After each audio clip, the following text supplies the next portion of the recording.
Warning, the topics discussed in today's events are the perspectives and opinions of the ladies of Herview. Viewer discretion is advised. Happy Sunday, everyone, and thank you for joining us on another episode of Herview Podcast, What Women Really Think. Thank you to everyone who joined us last week as we addressed some issues for Minority Mental Health Month. And this will be part 2, and we will be talking about incarceration and how mental health plays a role in the military. It's your girl, Coach Tay, media maven, all the way from the Bronx. I'm Shauntay, your self-love enthusiast. I am Ernie, the military wife coach. And I'm Adrienne, your favorite mental health counselor. And today we're going to talk about current events. So let's get into it. Yeah, so this week, what was interesting while I was scrolling through Instagram, I saw a post or a meme that says T.I. was having a mental breakdown because he wanted to have a versus with Jay-Z. So what do you guys think about that? He had a mental breakdown? Apparently. The media is so extra, I swear. I think people need to have several seats. If that man think he the greatest alive, he's supposed to. You can't be in rap talking about, well, I'm all right compared. No, he's right. Like, yeah, I'll battle anybody. Like, it's crazy. I get it. Like, let's stop making a mockery of mental health, though, because now that's where it's going. Right. Now they're saying everybody has it. And honestly, I don't agree with everything T.I. says, especially when it comes to his thoughts on women. Okay. But I can say that I do like the fact that he thinks outside the box, right? Mm-hmm. So even with him saying he wants to go up against Jay-Z, right? This alone has you talking about T.I. Right. Yes. If he did get the chance to battle Jay-Z, right? He will forever be synonymous with the name Jay-Z. Jay-Z. It'll always come up. So he's a thinker in my eyes. So I mean, I don't think it's crazy at all. To me, I'm right along with Ernie. Like, why wouldn't you want to say that you are the greatest? And why wouldn't you want to put yourself in a room that put yourself in the top 5? Like when somebody asked me, like I was telling you guys, who's your favorite podcast? I say Herview podcast. So I'm not going to say anybody else, as we should. But I do think that he is a very smart businessman when it comes to that. Like what you were saying, Shauntay, is whenever we then start talking about Jay-Z, we will tie T.I. into it and then Versus. And the amount of attention that Versus is getting is phenomenal. Fans, links, streams, everything is going up after the Versus battle. So I think that is smart. And he should go against Jay-Z because 50 Cent didn't want to go against him. I was about to say, like, that's one of the better things about him is that he's very confident. Like, 50 didn't want to go against him. He was like, okay, Jay-Z, what's up? Like, it wasn't like, oh, no, they don't think I'm great enough to go against or whatever. He was like, next person, please. I got catalog for Jay-Z. What's up? Now, whether or not people think he could win against Jay-Z is a whole different story. But, Let's not act like he's not the king of the South, though. Let's not act like Let me not do that. I don't know. I'm gonna leave it alone, but I don't know. But one thing I can say, like Tay was saying, that he is very business savvy, and in fact, I read an article in Forbes. They have a new section called Forbes: The Culture. And so the interviewer was talking to T.I. about this class that he's going to be teaching at Clark Atlanta in the fall. Okay. And it's called The Business of Trap Music. Mm-hmm. So his thing is, like, even when he was in jail and stuff, he used to teach like critical thinking courses while he was in jail because he's like, your skill is your skill. It's a matter of how you use your skill. So if you're using your skills to do bad things, obviously this is where you're going to end up. So he wants to give people like, enlighten them a little bit about like better ways to use their skills so that they can develop better assets for themselves, their families, their communities. So I mean, I really, like I said, I don't agree with everything he says as far as women are concerned, but the fact that he's going that far as to teach in an institution, right, a college, to teach Black people, right, because he picked the HBCU. Amen. Just think differently. And one question that the the journalist asked him that I love. He said, let me see if I can find this. I want to get it right. He said, so with the collegiate courses becoming available in the prison system, are there any plans for you to make the course available to those in prison? And I think this was really interesting because T.I. said, I would like to, but the thing is that when you're a felon, they don't let you go back to the prisons and teach. Because he is a felon, he can't go back to teach at the prison itself. Right. Okay. Which to me is very, it's just very strange, right? Because one of the things you mentioned is that he's teaching this stuff to Black people at a historically Black college, which is awesome. Right. And it's also because people can relate to him.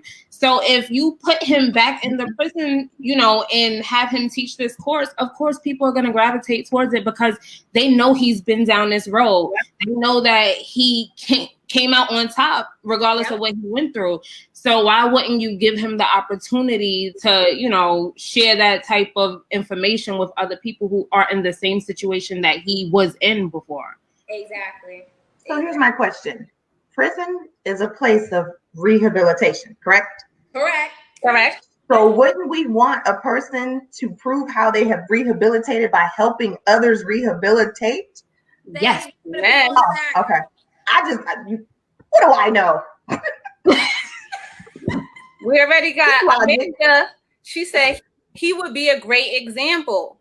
Yes. He would. We need that expeditiously. Right. That's what I did there. And that vocabulary is awesome. So, well, something that I was talking about this week or thinking about is, camaraderie and helping each other out, right? So he is a great example of helping out people who have been in this situation. And now that I think about it, especially in the music industry, when things are happening with people, do other artists reach out for support or to help them and get through this time? As we all know, an artist that needs support right now is Kanye. So then I thought about it is, would T.I. be an example to reach out to him to show that type of camaraderie because he is a pivotal person in the industry? What example would he have if he reached out to the family to show that, one, he respects him as a person, and his craft, but then two, simply to say, like, my brother, what's going on? Are you okay? What can I do? And I think that would actually also be a great example of how we can prove that there is camaraderie in the music industry. Yeah, I agree. I think T.I. has reached out to Kanye before because let's remember, like, Kanye's been saying some outlandish things for years. So it's when I believe it was when Kanye went to go hang out with Trump that T.I. was like, yo, what are you doing? Yeah. So, I mean, they do definitely reach out. And just like recently with everything that's happening with Kanye right now, even Dave Chappelle flew to go be with him because he knows how this industry is and how they will make a mockery of someone who is suffering from an illness. Right. Yeah. Not care. Like, this media is kind of ruthless when it comes to that. Mm-hmm. I'll say this. I hope a lot of people reach out to him, and I don't care who reaches out to him. I care about the way they do it, and let's stop doing it on Twitter and Facebook and Instagram. Yeah. Let's do it privately. If you're really his friend, we're really his brother, we're rooting for him, do that behind closed doors. Don't call him out. Y'all don't act like you don't have his number or that your assistant can't get in touch with his assistant, and y'all can all be friends, whatever. Let's stop acting like we're reaching out to people for betterment and really publicly shaming them, because as a community, we know Kanye has not been right for a really long time. Right. I do like that Kim said something. I was waiting for her to say something.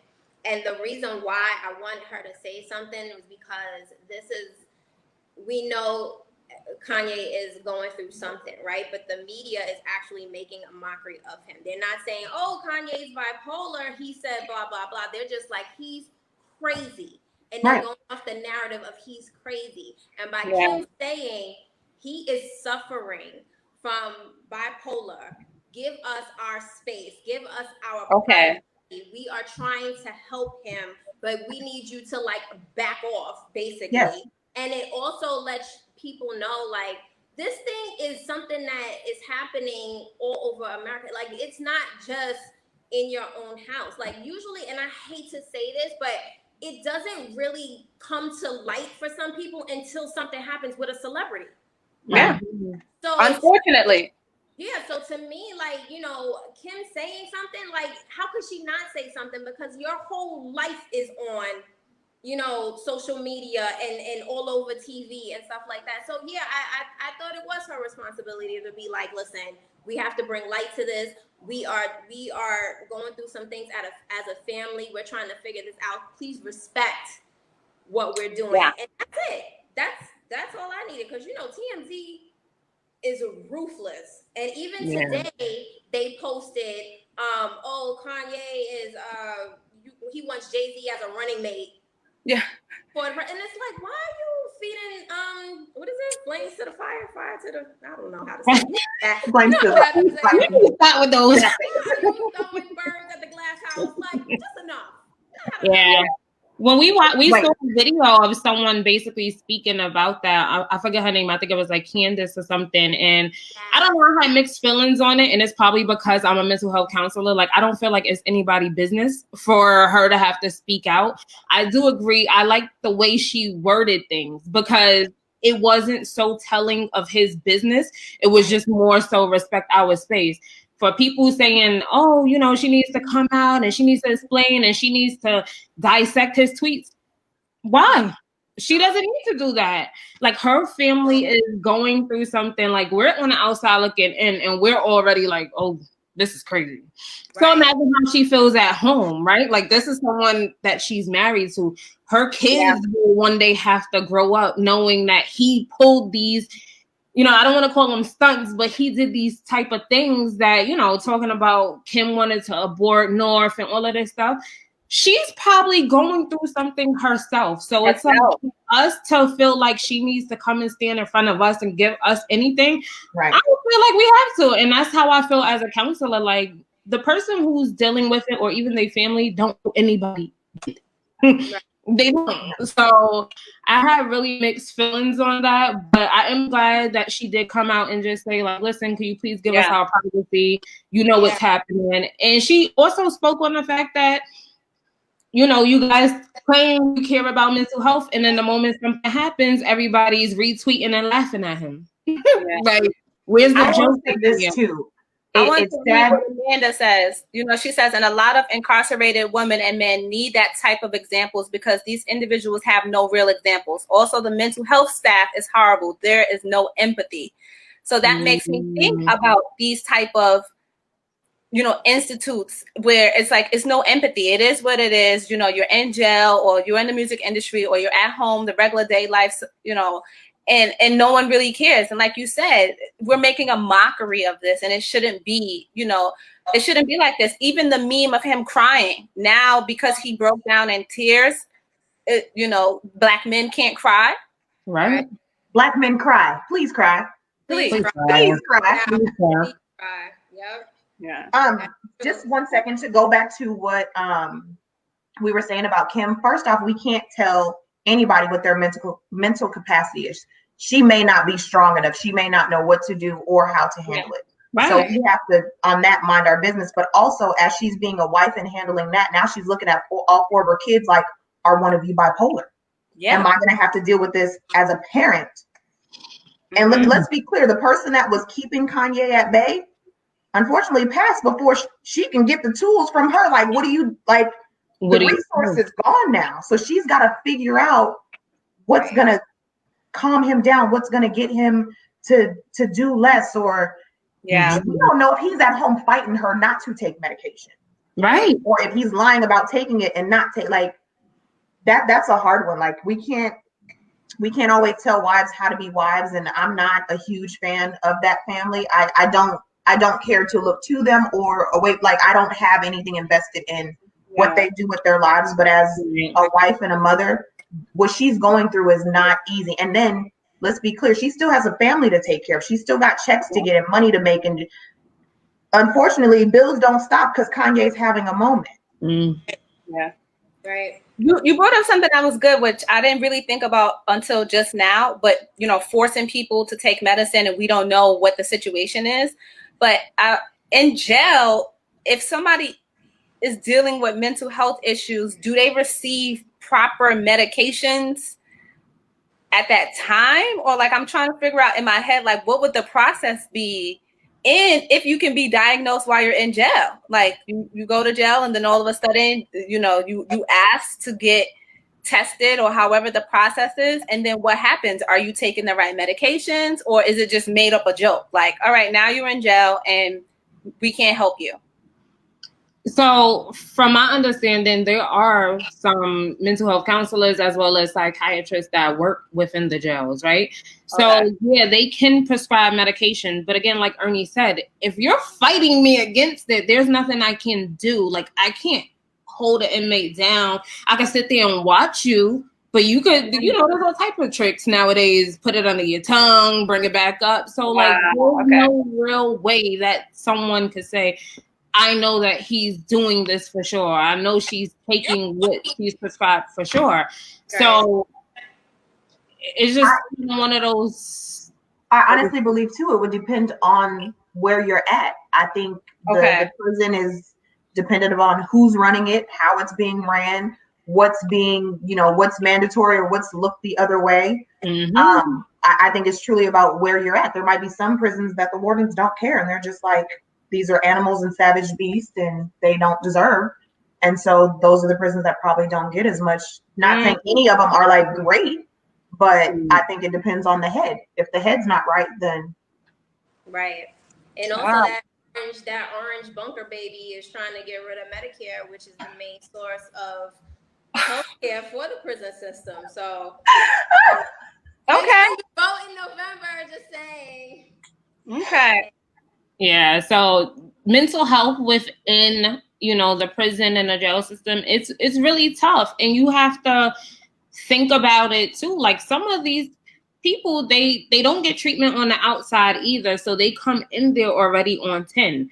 So if the guards and the staff that are there aren't trained, right, to help them properly, they may not receive the help that they need. And this is what happens a lot of time. And this is why we're trying to shift it where people who are mentally ill, they don't get sent to prison, but they get sent to psychiatric centers and in-house centers where they could get the help with staff that is trained to, handle these situations. Because the CEO, he might just be like, I don't know what's going on with him right now. He doesn't know that this is a manic episode and this is how it looks and stuff like that. He just thinks that he may think that the inmate is just rebelling, right? Wow. Okay. He doesn't know the signs. He doesn't know the symptoms. And this is one of the harmful things in our community is that, unfortunately, the mentally ill get sent to prison instead of getting the help that they really need. Right. That's very true. I want to read some comments because they're coming in. We got, Jay sending us the 100 signs, so I'm guessing he agreeing. Amanda, TMZ is the worst. We know that. And then, she said, look at Tamar Braxton. We talked about her last week, but, she is now, I heard, inside of a clinic getting the care that she needs. Shout out to Allie for sending us some crowns, 4 of them to be exact, for 4 of them. Thank you. And then the last one here, again, Amanda, shout out to you for all of your participation, but they do give them meds, but they do give them meds that they need, but they do not handle the person properly. They then put them in cells and don't let them out. Then they finally let you come back to the population, but the person has changed. I've experienced this with a fellow inmate. Ooh, that's true. We have a next comment too. Yes. Jay, again, but are the medications they are giving us the proper medication, or the medications prescribed to us just giving to us just to further bring us down? Not all medication help and can further lead to more mental health issues. We need people who truly care to give the right medications and do not just do something just to shut us up. Absolutely. And we spoke on that last week, right? When we talked about the kids giving medication to their children or to their family members just because that family member may be difficult, right? So honestly, we don't know what's happening in those systems. And like Ernie said, it depends on who the warden is and how serious they take mental health, right? Because if they don't really care, then yeah, prescribe them 500 milligrams of, whatever. And you just expect that person to take it. But does someone really sit down and, analyze this person? What are the symptoms that he has and what type of reactions is this going to cause? Is he going to be drowsy? Is he going to be suicidal? Is it going to make him hurt? Right. I will say this too, and it's not a mental health medication, but I have high blood pressure. And there was a time where when I was first prescribed the medication, it made me sleepy. Like I slept like for 18 hours a day. I had to go back and get a different medication because I fell into a 1% that this certain medication made sleepy. They're not doing that. No, I can't say they're not, but I don't believe that they're going back. If an inmate comes in and says, this makes me feel crazy, or I see little green people or whatever, that they're really going to be like, oh, okay, let's go ahead and readjust your dosage, or maybe we can give you this just in case. I don't think that. And then if they act up, now you're getting more time added on. What if you kill somebody because the way you're medicated? Like it's just a never-ending cycle because of one thing that nobody's ever going to look at and say, well, his medication, right? He gave him something. Like nobody knows that because they're probably not properly documenting or even saying that he came in and said this was what was wrong. Right. And he or she. Let's stop. I don't know what Adrienne said. She was like, instead of putting people who have mental illness in jail, they do need to be in a rehabilitation center because, in America, we make up 5% of the world's population, but we have 25% of the prison population. So that means 1 out of every 4 people we're just throwing in jail. And then that goes into have y'all seen 13th by Ava DuVernay on Netflix? I feel like I saw half of it. So you have to see. I recommend everybody watch this because it talks about the criminalization of Black people in America, and these are the statistics that you get because people. Let's face it, jail is a business. Yes, absolutely. And it's for cheap labor. So, of course they're going to arrest people for petty things and whatever. So basically the 13th Amendment is saying that, slavery is abolished, except if they commit a crime, right? So now they change the way you think of crime, right? Now we got to redefine what a criminal is, right? So now they're picking you up for loitering and all this stuff or whatever, right? And they're throwing you in jail, and these people don't have the money to bail themselves out.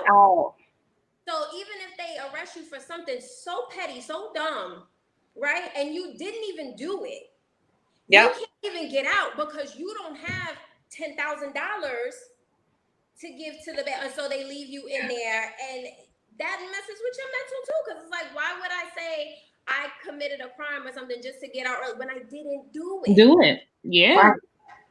And I think the backpack you didn't steal. Yeah, exactly. And that's one of the big things with mental health and with just incarceration amongst the Black community is that often we stay in jail, like you said, because we don't have the funds to get out. And this is why they have bail reform, where they're trying to make it like cashless bail and eliminate that, because they're like, it's not fair. If you stole a backpack, why are you sitting in jail for 3 years? Right. There it is. Why? And then during the course of that 3 years, you're gonna spend 2 years in solitary confinement. Yep. That's exactly what happened with Kalief Browder. We posted that today on our Instagram page. They picked him up from some petty crime that he did not commit at 16 or at 15, and held until he was 16, just so he can be tried as an adult. Right. And they kept him with they said you have $10,000 for bail, right? Of course he doesn't, right? And he's in jail waiting for trial. This is 3 years. 3 years. A young man's life. And then they're telling him either you're going to face 15 years or you're going to plead guilty to the crime. And he's like, I didn't do anything. Right. Why would I plead guilty to that? So now he's in jail. He's getting beat up by the inmates. He's getting beat up by the guards who are supposed to be protecting him. They throw him in solitary confinement for 2 years. Wow. A room by yourself? Who would not lose it? And they ignored him when he said that he was losing his mind. Right. And then after all of that, you just tell him he's free to go. And he's supposed to just function perfectly normal in society. He can go, but he's not free. Absolutely. No parts of him that was free. And he tried to commit suicide several times while he was in there. Mm-hmm. Wow. You didn't think he needed some help? You thought him trying to commit suicide multiple times in jail, you still send him out like, oh, well, sorry. Well, what they said was the suicide attempts were a ploy to get out of solitary, and that they found that he wasn't really trying to commit suicide. He was just faking it. Yeah, that's what they call manipulative gesture. Is basically when someone's in solitary and they say that they're just doing things just to get out. But it's like, okay, so if someone's telling you, you know, my mental capacity is, you know, diminishing, why isn't someone doing an assessment? Right. Someone who's qualified to do an assessment, right? Because if they're qualified to do it, then maybe they can say, listen, he's just, you know, tripping because he don't want to be in here versus something's really going on. Yeah. Well, that was the thing. They had somebody do it. They weren't qualified apparently, but they said the point of that interview was to prove more that he was faking, less than that he was really telling it. Like their job in that part was to prove that he wasn't. Really if he's not qualified, then it holds no weight, right? Because how do you have a CEO who isn't trained in mental health performing an assessment?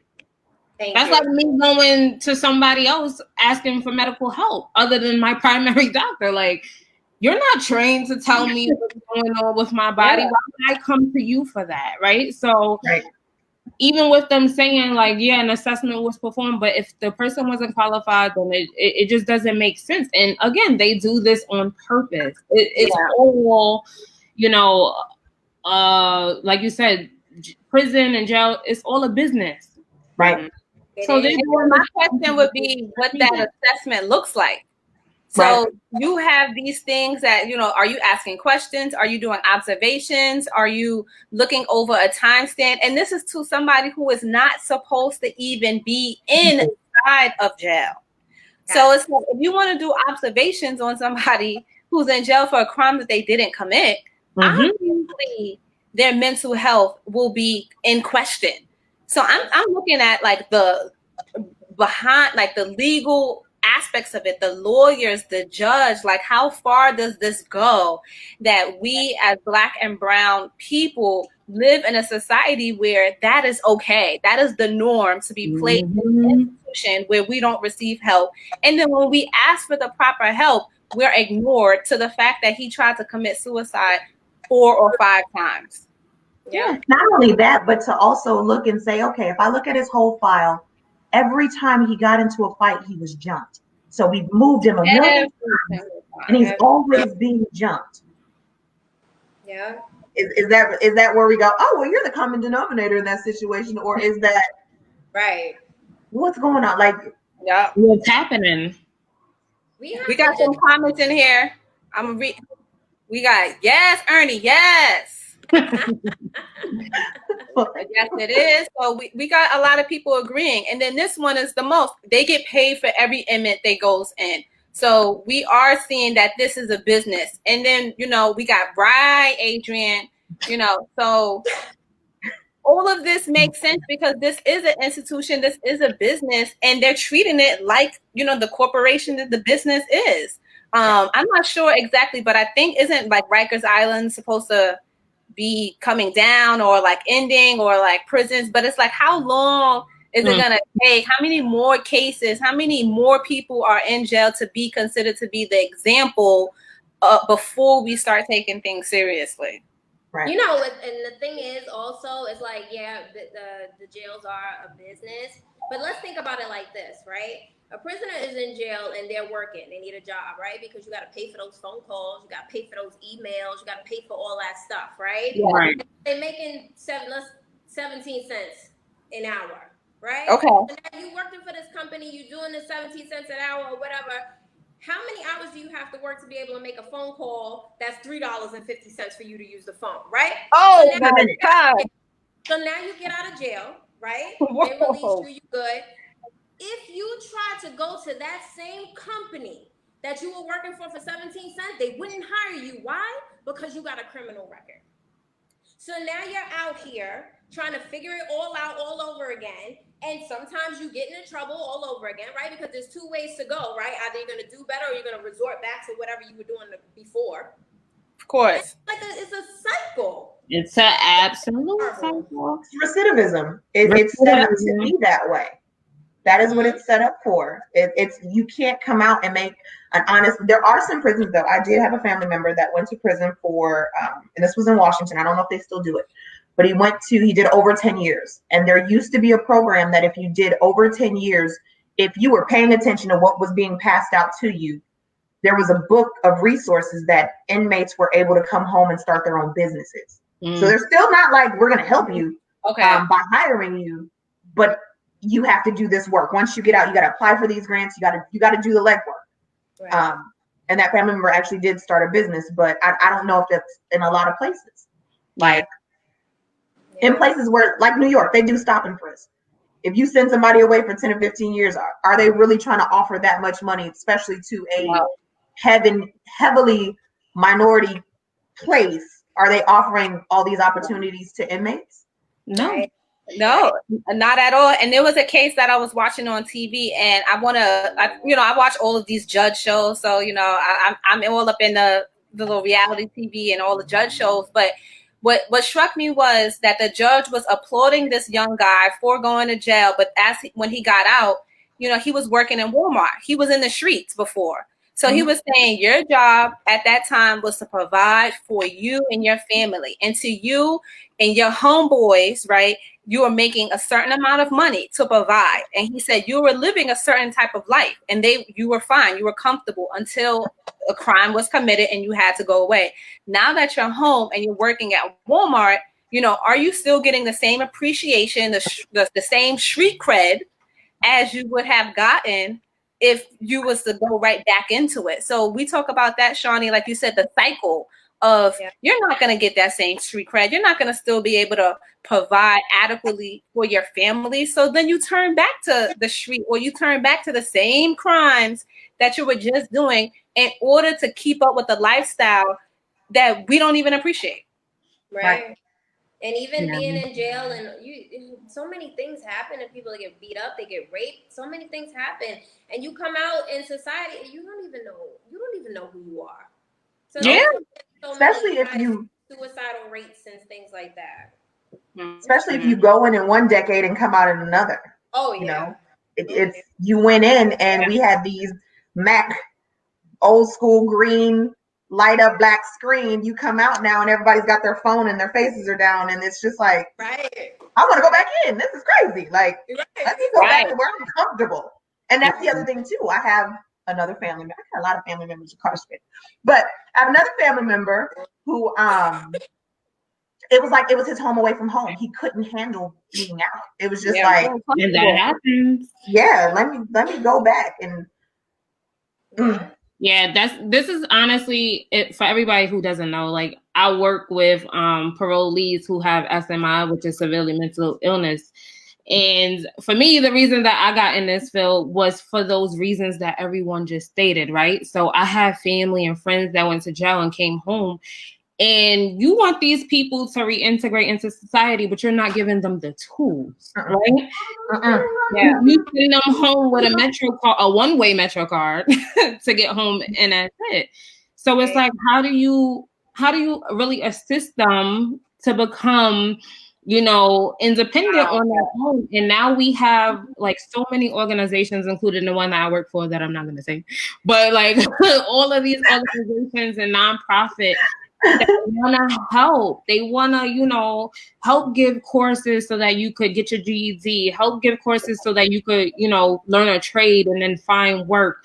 There are things out there, but also because it's not for profit, the government has to fund it. And of course, they're not giving us money because of the business. So if everybody who comes out doesn't go back, where are they making their money at? Right.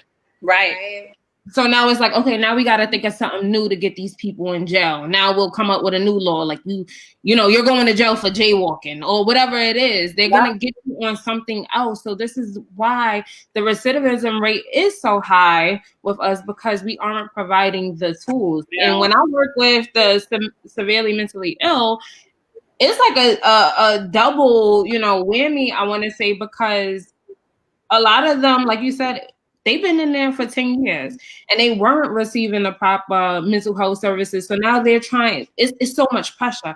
How do I get a job? Like my mind is racing back and forth. I don't know if I should be around and then their families are turning on them, right? Oh, because, I don't want no one crazy in my house, or I can't trust him. He's dangerous. So it's like, they end up right back in the system too, because they feel more comfortable. Well, at least I know that lunch is at 3:00 every day. I know I have 1 hour outside to run around. It's structure for them. So why aren't we providing structure for them on the outside? Yeah.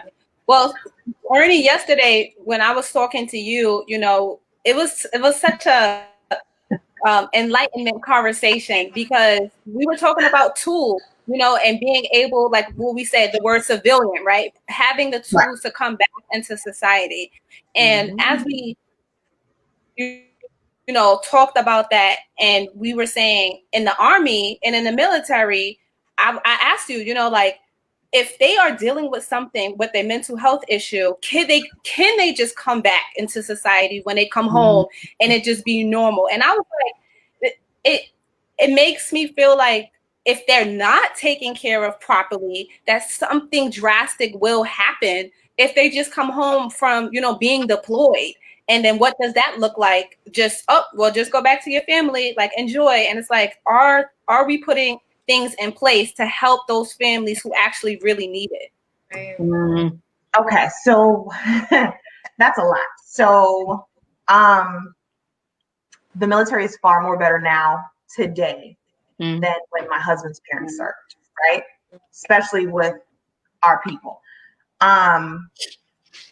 There's a lot of resources now, but if we talk more so about while they're in, because like you don't just come home and then it's not just that quick of a process. We come home and then hey, you're crazy, get out. It's not really that. So there's like psych evals and stuff that you have to go through.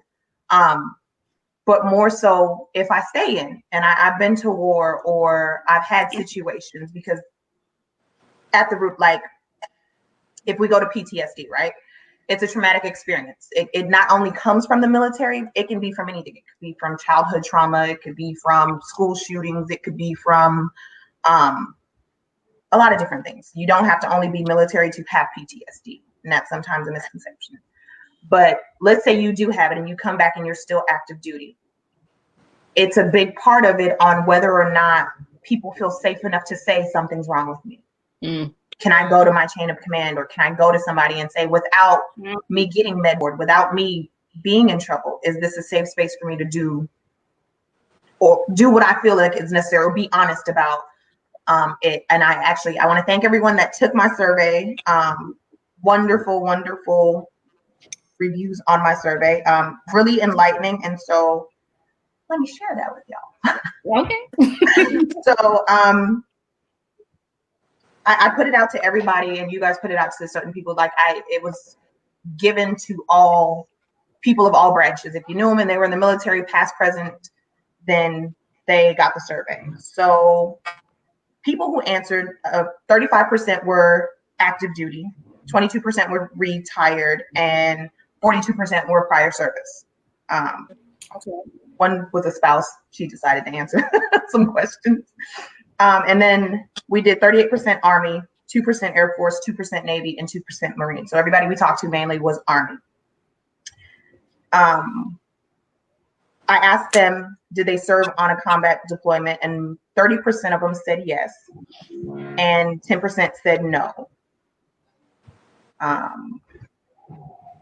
The big question was, did you feel the armed services were supportive of your mental health while active? 25% said yes, 48% said no, that they didn't feel like the military was supportive. We had 74% people serve in Operation Iraqi Freedom, 29% on New Dawn, 60% served in Enduring Freedom, which was 2001 through 2014. And then we had some Gulf War, some Desert Shield, those people.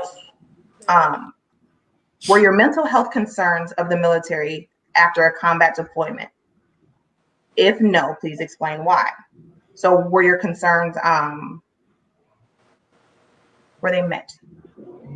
38% said yes, 42% said no. Wow. One person said, I was never given any evaluation. Mental health was not as forefront in the 90s as it is now. Okay. Someone else said, the climate isn't conducive to investigating in the welfare of its soldiers. Someone said, upon my return from deployment, there are hold for 2 weeks in observations and vaccines if needed. We do talk about behavioral health counseling, who do probably care, but if a soldier discloses any mental issues, he is considered soft and will get segregated. Soldiers struggle with being tough because that is instilled into us. One other person said they didn't see it as a problem. The attitude I got from it was soldier up and keep moving on. Wow. So then I asked them, do they feel that they could go to their chain of command and just say, I'm not doing okay? 38% said yes, 62% said no. They couldn't go to their chain of command. And it's literally, it's not the Army. I don't want to paint that picture like, oh, the Army doesn't care. It's your leadership. So yeah, it's individuals. It's not the Army as a whole. There's things that the Army tells people that they should do. If this happens, like literally, if they need to take a urine sample from A to Z, like take 2 steps to the left, walk 3 steps to the counter, put the cup on, like it's mapped out. It depends on what that person feels is necessary or not. So I don't want to make it seem like the military as a whole don't care. I asked, have they gone to mental health while serving, and did it affect your career negatively? 12% said yes, and 78% said no, they haven't gone.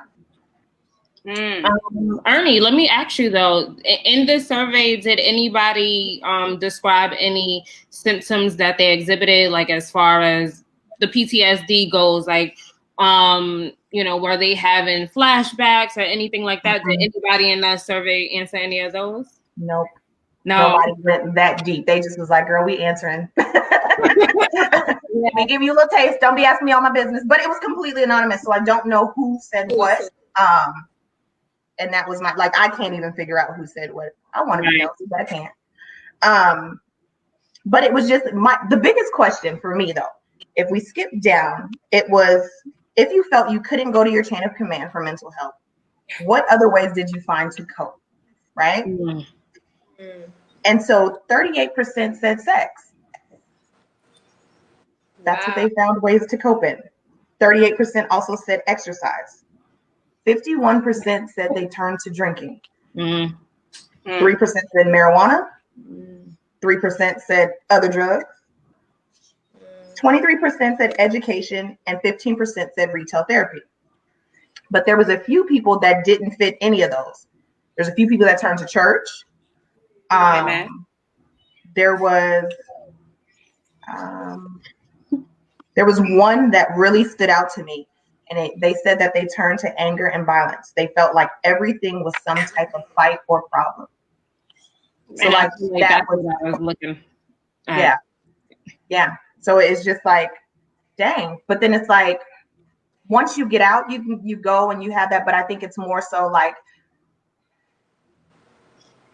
it's double-sided. Like, of course, we want people to get their mental health addressed, but we also want people who are mentally stable on the front lines fighting, because I can't put somebody out there who's not. So it's like, sometimes the removal isn't like, oh, you're broken now, let's throw you away. It's like, I can't put you in this because you have all these lives that you're in charge of. You cannot be in charge and lose it on the battlefield because you have PTSD. We know you have PTSD and we're continually sending you out there. So for me, I have a question about that. And this is in no way shaming anybody, but Don't like, no, never. I would never shame anybody. I'm just curious to know, right? Because like you said, sometimes you're in positions of leadership. Mm-hmm. So if you know that something isn't okay with you, or like something is not feeling good mentally or whatever, and you can't go to anybody, do you still feel comfortable leading at that point, right? Like, would I want to lead you guys if I know that I'm not in a good space? Because like, if I'm not in a good space, I'm like, Shawnee, I ain't got it today to start up her view. You take the lead. Right. So how are they handling those situations? Like, you know what? I'm not feeling it. Something's happening. I can't turn to my sergeant or whoever. Like, what did they do at that point? Well, when you're in that position to like really be leading troops, of course they don't have like younger people. So this is like more seasoned people that are leading. Yeah. I can't speak for all, but what I can say is from what I've seen, those people in the military, whether you want it or not, honor and integrity is usually bred into you. Like, that's what's going to happen. And they love their soldiers.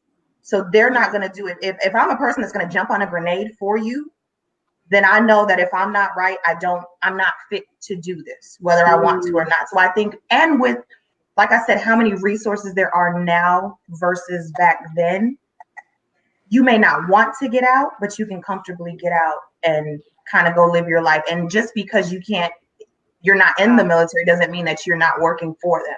There's all kinds of like civilian contractor jobs that most people get out and go do. So it's not like you're being thrown away, but most people that lead if my husband ever felt like he couldn't lead his people, he wouldn't be the person he wouldn't say, oh, I'm just going to continue to do this so I can get a check.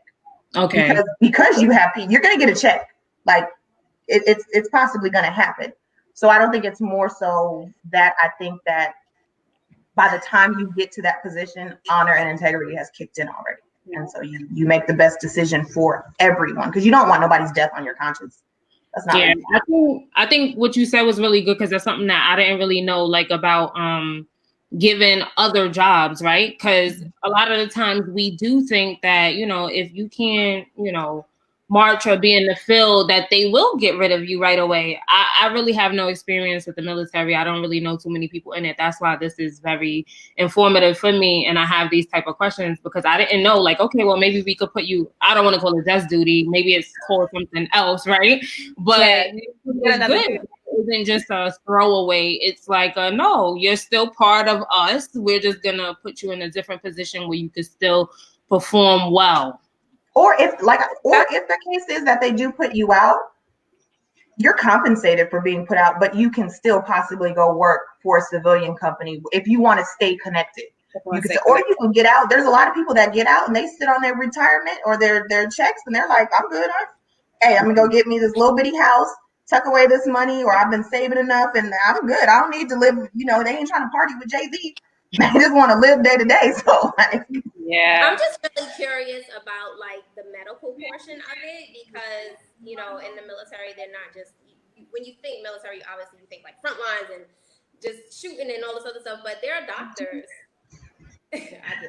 So there are doctors and tech people and like all these people, all these different kind of positions, in the military. And I was wondering, like, did anyone in your service tell exactly what their role was? Because I know one of my sisters, she's a cardiologist, and this whole pandemic, this COVID thing was bananas. And I asked, I was like, do they give you people to talk to?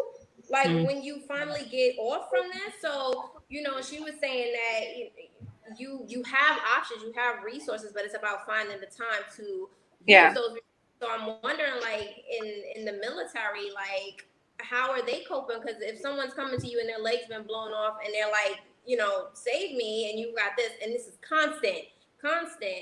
like that takes a toll on your mental too. One, the pressure because you love your soldiers, you want to save them, right? Right. And it's like, but my nerves are like, even though I'm trained to do what I gotta do, like who do I talk to about those nerves without coming out looking weak or like I can't do my job effectively? Yeah. So I mean, I always feel like, oh, go ahead. So Shauntay, for me, when you talk about that, I was really thinking about the role and responsibility. You know, as my brother is serving, when he first got into the Army, I felt like I was dealing with PTSD because he was in the Army, you know, dealing with something because I had trauma from my childhood and I had other trauma. So when he transitioned, for me, it was like dramatic. Like, why are you doing this? This is a high job where your life is always on the line.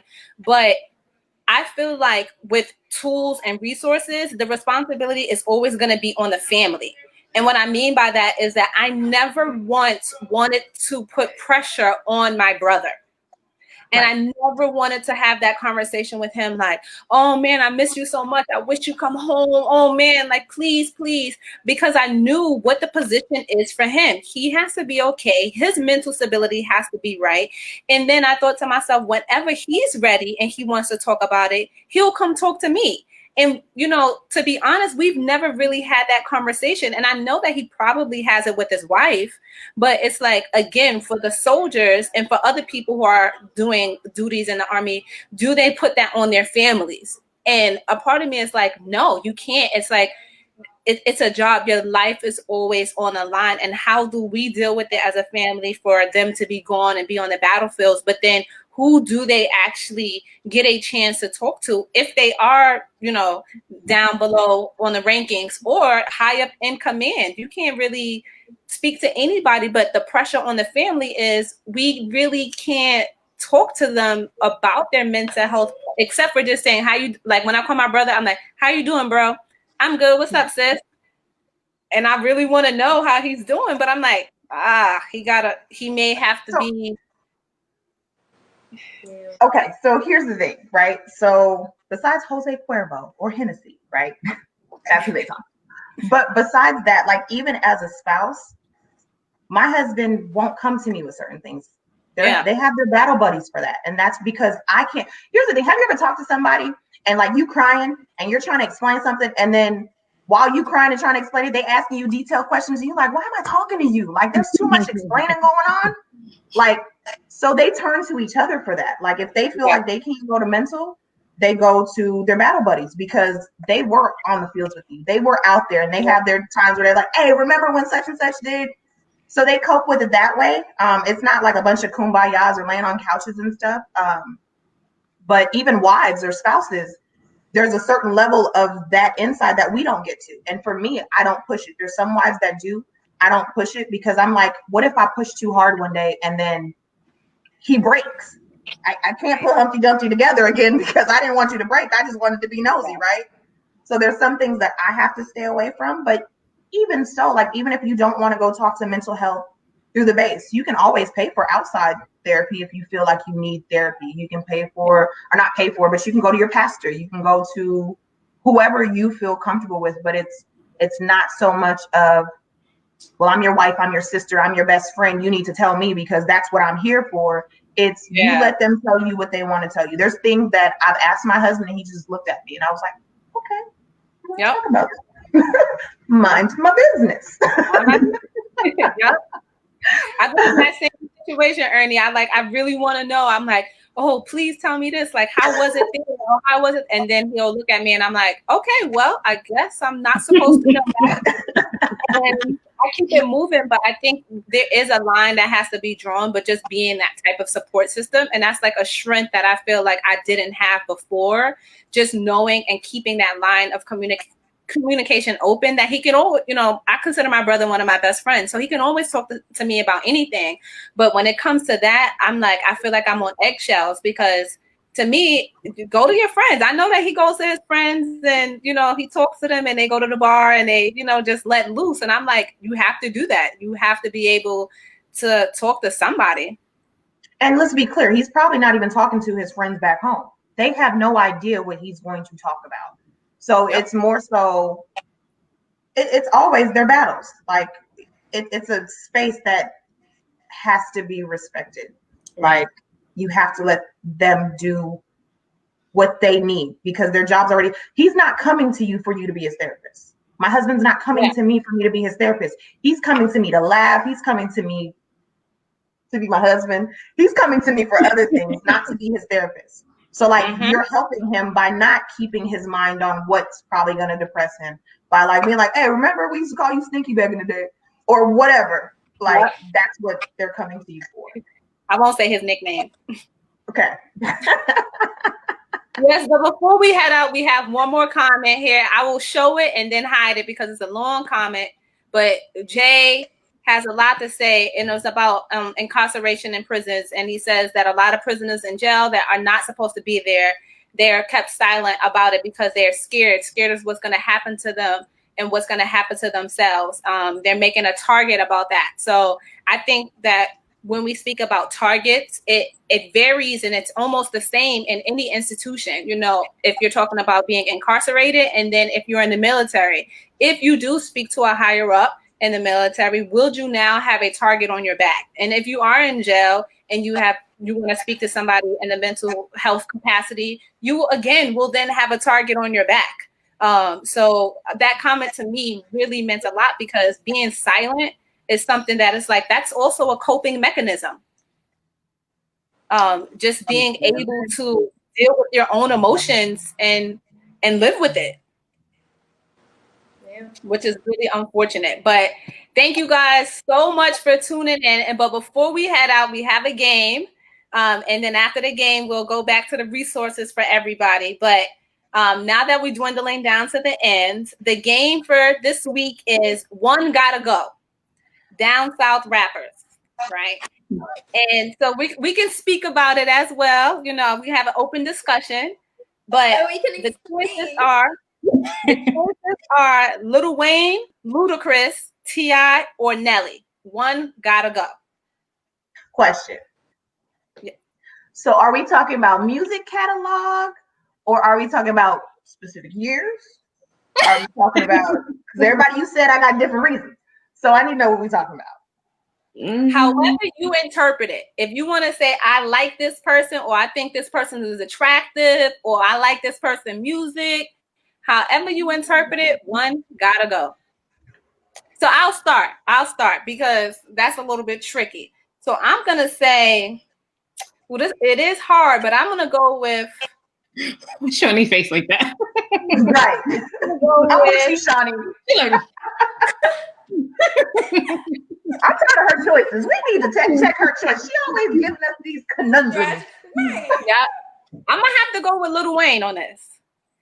And the reason why I'm gonna have to go with Lil Wayne is because even though I really enjoy his music, I do think that the other three for me has made more of an impact for me in my personal life, with me listening to music and using their catalog to help me get through things. And I currently think that Lil Wayne is going through things in life and saying things that I don't appreciate. So he got to go for me. Are you worried about his mental health? I'm worried about his mental health. He got to go. See, everybody's mental health now. No, he got to go. While y'all think about it, we got Dion says Nelly got to go. Okay, I'm with Dion. And the only reason I won't say he got to go. I'm with Dion, and the only reason I will say is I'm using it as a is my get out of jail card. Oh, okay. Because I don't classify Nelly as a down south rapper. You like Midwest. Midwest. So yeah, so he gotta go because he ain't a down south rapper. Okay, get out of jail free card. Yeah, you know what? I'm just gonna follow up on Ernie's point. Oh, I'll be the third on that one. Wow. Okay, I see it. We gotta find loopholes with Tay. That's it. I see. I see in the comments we got a lot of sad faces and crying faces. So I'm with y'all on that. I'm still with Jay. Thank you, Jay, for rocking. He said we got another comment. Dion Way can't go. LOL. He is who all these rappers want to be. He ain't who I want to be. So he gotta go. Now, when Wayne was a hot boy, like y'all getting Wayne was fire. He was. Right. Right. And that's what we hold on to. It's like a bad relationship. I know he ain't crap no more, but I remember the good times. Well, maybe we need to let that go. Or like holding on to that little bit of good. That little bit of holding back. Yeah. Because I was mad at that performance he did for Kobe. I was like, Kobe is turning over in his grave. I am mad. That was crazy. Sorry. I'm sorry, y'all. But I hold on to the memories of when he was a hot boy and he looked like a little mouse. I love him. Oh my God. Hot boys and hot girls. We can't. He gotta go. I'm about to have me working in here. Don't make me do it. Go on, Ernie. Keep on that Judy beat. Y'all know everybody be turned out. I'm definitely not twerking. Hot Mess Express. So thank you so much to everyone who tuned in. You can follow us on Instagram, Her View. You can follow us on Facebook, obviously Her View as well. We are on Apple Podcasts, so make sure you tune in if you didn't get a chance. And we have a new addition to the club. You can also follow us on YouTube. Please subscribe to our YouTube page. Make sure you check out our last week video, and make sure you check out this week's video when we put it on YouTube. And then make sure you definitely follow us on Her View Instagram page, because following this conversation, we're going to be able to put the resources that we need as a community to help build us up. So make sure you do that. And all right, guys, happy Sunday. See you next week. Same time, same place. Bye.